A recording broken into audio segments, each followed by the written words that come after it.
Hey everyone, welcome back to Real Talk English, where we help you master everyday English, one real life situation at a time. I'm Jake. And I'm Nina. Today, we're diving into a topic that everyone deals with, whether you love it or hate it: money. Jake, why is it that talking about money always feels a bit awkward? Oh, totally. It's like the last taboo, right? People would rather tell you their embarrassing high school stories than what's in their bank account. But the thing is, in English, money comes up everywhere. At the store, at work, even just splitting the bill with friends. If you can talk confidently about money, you'll feel way more comfortable in daily life. I love that.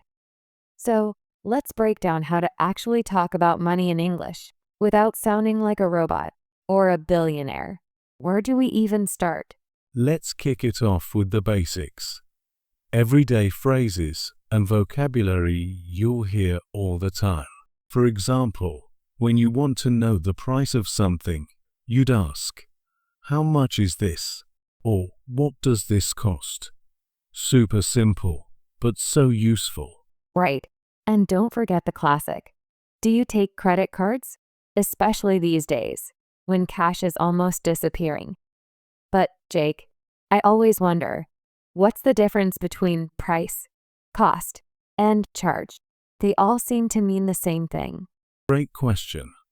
Price is the amount you pay for something. It's the sticker on the item.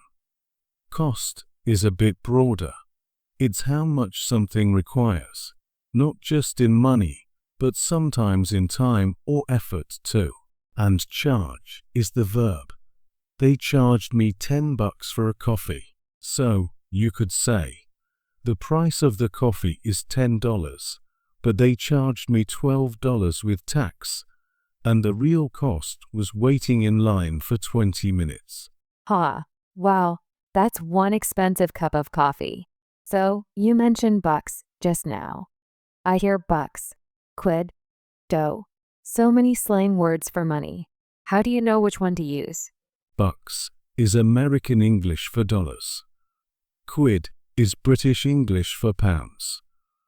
Dough, cash, bread, they're all fun slang for money. Stick to bucks and dollars in the US and pounds or quid in the UK. If you want to sound casual, dough and bread work, but maybe not in a job interview. Good tip. So if I say, that jacket cost me $50, I sound totally natural? Exactly. You nailed it. And if you want to sound like you live in London, you could say, that jacket cost me 50 quid. Just don't mix them up or people might look at you funny. Okay, let's get practical. Imagine I'm at a store and something is too expensive. What's a polite way to say, "That's too much," without offending anyone? Oh, this comes up all the time. You can say, "Oh, that's a bit out of my price range." Or, "I'm looking for something more affordable." Or, if you're shopping at a market, you can ask, "Can you do any better on the price?" That's code for, "Can I have a discount?" Wait, so is it okay to ask for a discount in regular stores? Or just at markets? Mostly at markets or places where bargaining is normal, like flea markets, some clothing shops, or car dealerships. In big chain stores, it's not common. But you can always ask about sales, coupons, or promotions. Is this item on sale? Or, do you have any discounts right now? Got it. I love a good bargain. Speaking of, what's the difference between cheap, inexpensive, and affordable?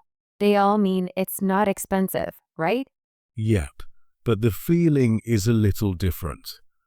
Cheap can mean low price, but sometimes it suggests low quality, like, "That was a cheap pair of shoes, and they broke." Inexpensive and affordable are more positive. Affordable means you can pay for it without stress. So, if you want to sound polite, use affordable or inexpensive. If you're complaining, cheap works. So, if my friend's shirt looks terrible and I say, "Wow, that looks cheap," that's definitely not a compliment. Oof, yeah, you might lose a friend over that. Maybe try, "It looks affordable," or just saying nothing. I'll remember that. Let's switch gears a bit. What about talking about paying for things, like splitting the bill at a restaurant? I know there are so many phrases. Let's go Dutch. I'll pick up the tab. How do those work? Go Dutch means everyone pays for themselves.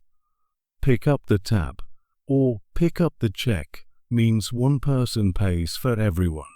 So, if you want to treat your friends, say, "I'll get this," or "It's on me." If you want to split, say, "Should we split the bill?" or "Let's go Dutch." I love "it's on me." It sounds so generous. But what if you really can't afford it? How do you politely say no? You can say, "Thanks, but let's just split it this time." Or, "I'd rather pay my share." People usually understand. Money can be awkward, but being honest is always best. Okay, here's a scenario for you. My friend forgot their wallet. Do I say, "I'll lend you the money," or "I'll borrow you the money"? I always get those mixed up. Classic mix-up. If you give money to someone, you lend it. If you get money from someone, you borrow it. So, "I'll lend you the money." If you say, "I'll borrow you the money," people will be confused and maybe laugh a bit. Story of my life. So, after you lend money, how do you ask for it back without sounding rude? Tricky one.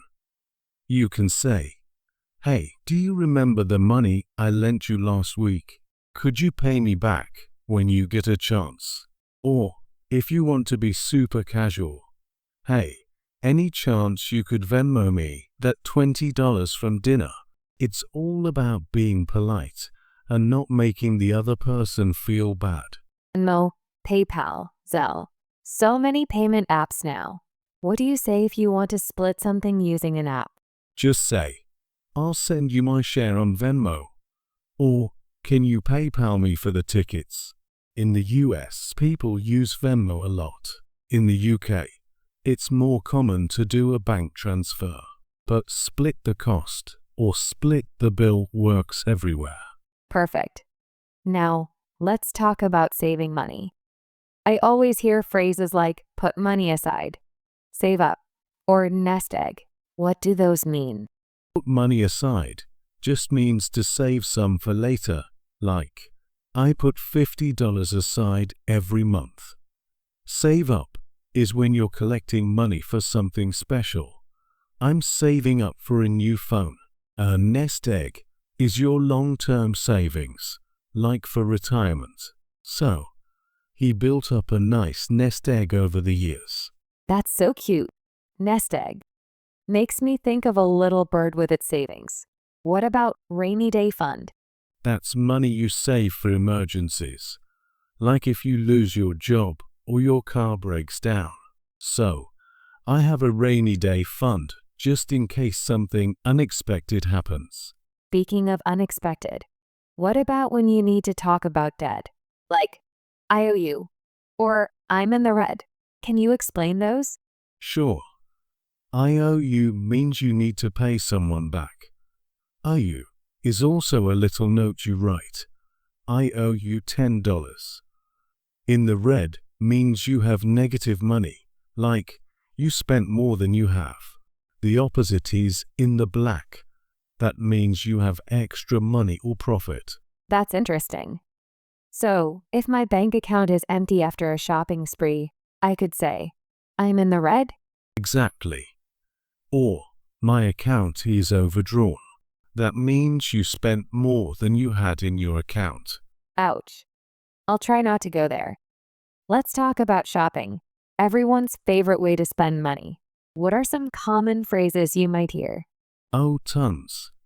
Window shopping means looking at things without buying. Splash out means to spend a lot.